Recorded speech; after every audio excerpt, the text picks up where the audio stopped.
para kiai dan santri di segmen Tanya Jawab. Nah, dari yang saya tanyakan tadi Bi, terkait dengan sebenarnya ketika kita meminta ampunan kepada Allah atas taubatan yang kita harapkan begitu ya, itu kira-kira apakah Allah langsung mengampuni dosa kita seperti itu? Baik Bu Ani dan anak-anak serta pemirsa di rumah, ketika kita memohon ampun kepada Allah, harus ada keyakinan dalam diri kita bahwa Allah akan ampuni dosa kita. Kalau kita sudah punya keyakinan, Allah tergantung kepada prasangka hambanya. Yang paling pasti, selanjutnya syarat-syarat taubat itu diikuti. Misal, ketika kita bertobat atas segala kesalahan, melakukan perbuatan dosa, kita niat dalam hati ada satu upaya untuk berusaha meninggalkannya. Yang kedua, ada rasa penyesalan dalam hati. Ya Allah, aku menyesal sekali telah melakukan itu ya Allah. Kemudian lantas dia, ya Allah, berniat aku untuk meninggalkan itu. Dan kemudian dia tidak akan mengulanginya lagi. Insya Allah akan diampuni dosanya oleh Allah Subhanahu wa Ta'ala.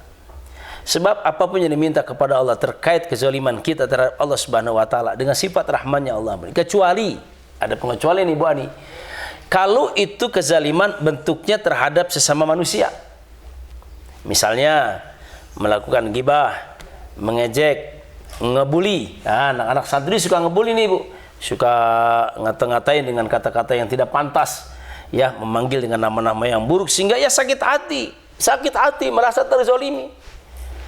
Sebelum ia minta maaf kepada orang yang dizalimi, sebelum ia memohon maaf kepada orang yang dizalimi, maka Allah tidak akan ampuni dosanya. Tetapi kalau dia sudah minta maaf, maka Allah ampuni. Maka hablum minallah, ketika kita berhubungan dengan Allah, manakala kita punya masalah, punya dosa, memohon ampun dengan Allah, diampuni dosanya oleh Allah. Tapi ketika hablum minannas, masalah belum beres dengan sesama manusia, maka subhanallah, tidak akan pernah bisa Allah ampuni kalau kita belum menyelesaikan masalahnya dengan saudara kita. Rasulullah SAW bersabda, "Man kana yu'minu billahi wal yaumil akhir falyasil rahiman." Barang siapa beriman kepada Allah dan hari akhir, sambung silaturahim. Membuli, mengejek, menghina, menjelek-jelekan dan lain sebagainya, bentuk kezaliman yang menyakiti sesama kawan, dan akibatnya akan memutuskan silaturahim. Orang yang memutus silaturahim, ciri daripada orang itu tidak beriman kepada Allah dan hari akhir. Maka oleh karena itu anak-anakku sekalian, Bu Ani, demikian ya, insya Allah kita dikabulkan dan diampuni dosanya oleh Allah selagi kita memang ada penyesalan dan benar-benar mohon ampun kepada Allah. Masya Allah, berarti kita harus ada itikat yang kuat gitu yang ya, untuk memohon ampun atas kesalahan yang kita lakukan. Baik, adik-adik yang di sini mungkin ada banyak pertanyaan nih ya terkait dengan aktivitas di pondok pesantren, mungkin ya ada banyak kesalahan-kesalahan yang mungkin ingin meminta taubat gitu ya, meminta ampunan kepada Allah Subhanahu wa Ta'ala. Mungkin ada yang mau bertanya dari yang, silakan ya. Assalamualaikum warahmatullahi wabarakatuh. Waalaikumsalam warahmatullahi wabarakatuh. Abi, Erin mau nanya, apa sajakah sifat-sifat yang bisa melahirkan dosa? Sekian, wassalamualaikum warahmatullahi wabarakatuh. Waalaikumsalam warahmatullahi wabarakatuh. Bagus sekali ya, tadi adik Erin ya sudah menanyakan terkait dengan apa saja sifat-sifat dari dosa itu sendiri. Nah, buat adik-adik yang laki-laki mungkin ada yang mau bertanya, silahkan. Ya, baik, silahkan. Assalamualaikum warahmatullahi wabarakatuh. Waalaikumsalam warahmatullahi wabarakatuh. Abi, Diva pengen tanya, apakah syarat-syarat taubat? Sekian, terima kasih. Wassalamualaikum warahmatullahi wabarakatuh. Waalaikumsalam warahmatullahi wabarakatuh. Masya Allah, luar biasa pertanyaan dari adik-adik santri yang putra dan putri sudah mewakili insya Allah ya dari teman-temannya. Pertanyaan yang luar biasa. Abi, ini sepertinya anak-anak sangat tertarik dengan materi kita pada hari ini ya Bia, terkait dengan Ramadan adalah momentum yang tepat untuk taubat. Dan tadi dari adik santri yang putri ini bertanya sebenarnya sifat-sifat dari dosa itu seperti apa, Abi? Baik, luar biasa pertanyaan dari Erin ya. Erin santri dari Bandar Lampung ya, santri Firdaus Bandar Lampung. Baik Erin dan juga teman-teman sahabat Al Firdaus yang berada di rumah, terkait dengan masalah sifat-sifat apa saja sih yang menyebabkan kita melakukan perbuatan dosa. Imam Al-Ghazali dalam kitab Ihya Ulumuddin kemudian berkata tentang hal-hal sifat-sifat yang bisa menimbulkan dosa, dan diringkas oleh Ibnu Qudamah dalam kitab Mukhtasar Minhajul Qasid. Ada 4 kurang lebih ya terkait dengan sifat-sifat apa saja yang bisa membangkitkan dosa atau menjadi asbab timbulnya dosa. Pertama adalah sifat rububiyah, sifat ketuhanan. Salah satunya apa? Sombong. Apalagi takabur. Kemudian ujub, merasa diri lebih baik, merasa diri lebih bagus, orang lain salah, merasa tinggi.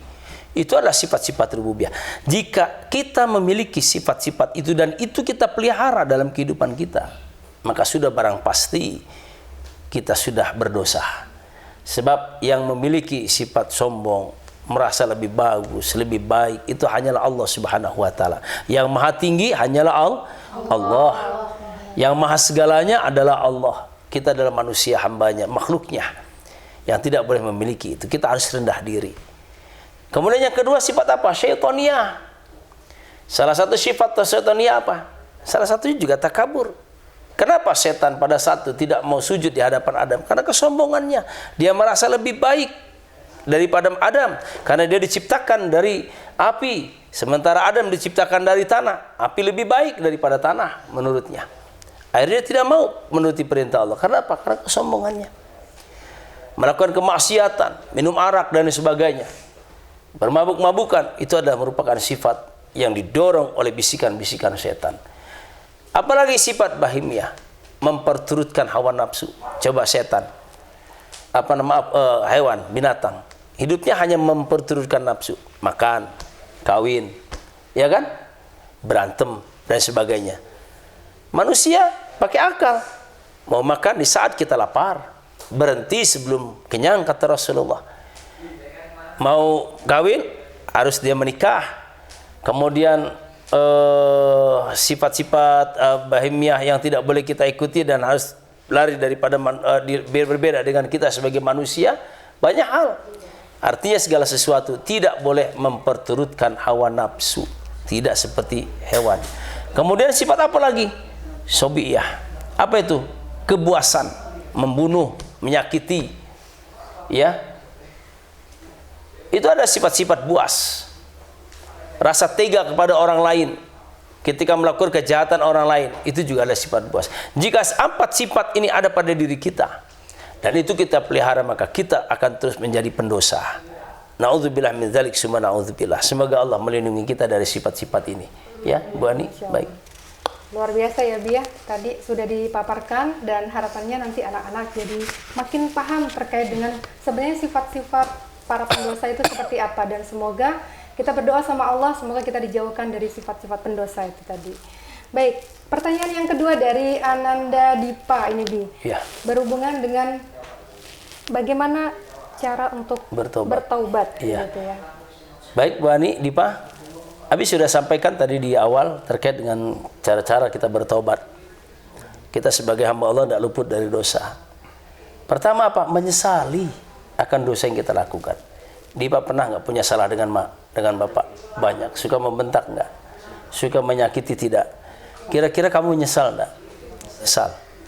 Kalau nyesal, maka keluarkan penyesalan itu agar kita tidak mengulangi perbuatan itu lagi. Kemudian yang kedua, memohon ampun kepada Allah. Dengan apa? Dengan ketulusan, dengan kesungguhan, dengan keseriusan. Jangan ica-ica. Ada istilah apa? Tomat. Hari ini tobat, besok kumat. Hari ini nangis-nangis, minta ampun, besok kambuh. Melakukan perbuatan yang sama. Dan yang ketiga, Dipa, berniat dalam hati untuk tidak mengulangi lagi. Kemudian kita berusaha hijrah dari tempat di mana kita melakukan kemaksiatan dan kezaliman itu, jauh dari lingkungan yang bisa berpengaruh terhadap kita untuk melakukan atau mengulangi perbuatan itu, insya Allah. Dan terus memperbanyak istighfar tentunya, ya. Maka oleh karena itu kalau Dipa dan anak-anak semua punya dosa kepada orang tua, minta maaf. Diampuni tidak? Diampuni sebesar apapun dosa kesalahan kita terhadap bapak ibu kita. Dengan kasih sayang mereka tetap akan memaafkan kita. Itulah ibu yang melahirkan kita, menyusui kita selama 2 tahun. menyiapkan pakaian ketika kita akan pergi sekolah, menyuci pakaian kita, menggosok pakaian kita, menyiapkan makanan, bahkan rela tidak makan ibu kita demi kita supaya kita makan, rela dia lapar demi kita supaya kita kenyang. Tapi itu tadi namanya sifat syaitania, ya, yang senantiasa membujuk kita untuk melawan kepada orang tua kita. Maka bayangkan sekarang wajah ayah bunda kalian yang ada di rumah, dan berupayalah nanti setelah pulang dari sini, ketika kalian dijemput, pegang tangannya, cium, peluk, bersujud di hadapannya untuk meminta ampun kepadanya. Ya, bila selama ini barangkali kalian pernah memaksa mereka agar supaya mereka mengikuti kemauan kalian, ya, itu adalah dosa. Mereka sebesar apapun rasa sakitnya, ya pendam. Dan ketika melihat kalian susah, dia juga ikut susah.